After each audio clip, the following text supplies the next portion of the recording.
Okay, today we're talking about compound subjects and predicates. We've been doing subjects and predicates, so we need to review very quickly. The subject is the main noun of the sentence. The predicate is the main verb. There can be simple or complete. Complete subjects are the whole thing. Simple subjects are that one word that's the main noun. Same with predicates. The complete predicate is the whole verb section. The simple predicate is that one word. So when we talk about compound subjects and predicates, a sentence may have more than one simple subject or simple predicate in each sentence. So we have to be very careful. When we talk about a compound subject, compound anything in language means two or more. So a compound subject means two or more simple subjects that use the same verb. They have the same verb going on. The subjects are always linked by the words and, or nor. We have two example sentences we're going to work with today. The first one, Kathy and Lisa did their homework. Just like before, we want to find the verb and divide in front of the verb. In this case, the verb is did, so we're going to divide in front. So then I'm still looking for the subject, so I look to the left of that dividing line. But this time, because I have a conjunction in there, I have the word and, I'm going to see, are Kathy and Lisa doing the same thing? So Kathy and Lisa did their homework. Since both of them are doing the same thing, my compound subject would be Kathy and Lisa. My second example sentence are, her shoes and ankles were covered in mud. So I'm going to find my verb, in this case would be were covered. So I'm going to divide in front of it. And then I'm going to look for my subject. Her shoes and ankles.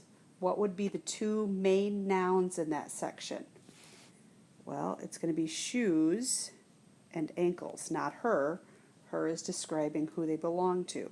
But both of them were covered in mud. They share the same predicate. We have the same thing with compound predicates. Compound means two or more simple predicates. So there's two or more verbs in that sentence that are happening at the same time. They share the same subject, so that subject is doing both of the things at the same time. So our simple predicates are connected by and, but, or nor. Those are the conjunction words you want to look for when you're looking for compound predicates. Our two example sentences here, the puppy whimpered and cried for its mother. So I want to look for the verb. In this case, I'm a little confused because I see whimpered, cried. They both seem to be actions. I want to divide in front of the first one, so I'm going to divide between puppy and whimpered. Puppy would be my subject. There's only one. So what is that puppy doing? Is it doing both of the actions? If you can answer yes, then they are both part of your predicate, so they're a compound predicate, and the puppy is doing both, whimpering and crying. The next one, we cheered for the team and ate hot dogs. So I want to see what the action is. I see cheered. I know that's an action.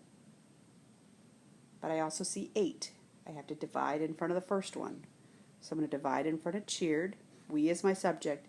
Did we do the cheering? Yes, we did. That's one of my predicates. Did we eat the hot dogs? Yes, we did. So ate would be the other one. They do not have to be right next to each other, but I still have the conjunction in between them, separating them. The last thing that we're going to do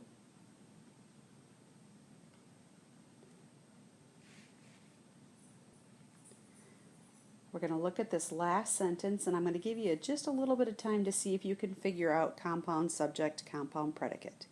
So take a second, pause it, pause the playing, and decide where to divide. Well, hopefully you really paused it right there and that you've decided where you were going to divide this sentence. As I look at it, Dan and Mike went to the store and bought gum. I see went as a verb, so I'm going to divide right in front of it. And I notice right away I have a conjunction and. I see Dan and I see Mike, so I have two subjects there with the conjunction. Then I'm going to look on the other side. Don't ever assume it's just going to be one or the other. This sentence happens to have compound subjects and compound predicates. So it says went to the store and bought gum. So my action is went, bought, and they're both joined by the conjunction and.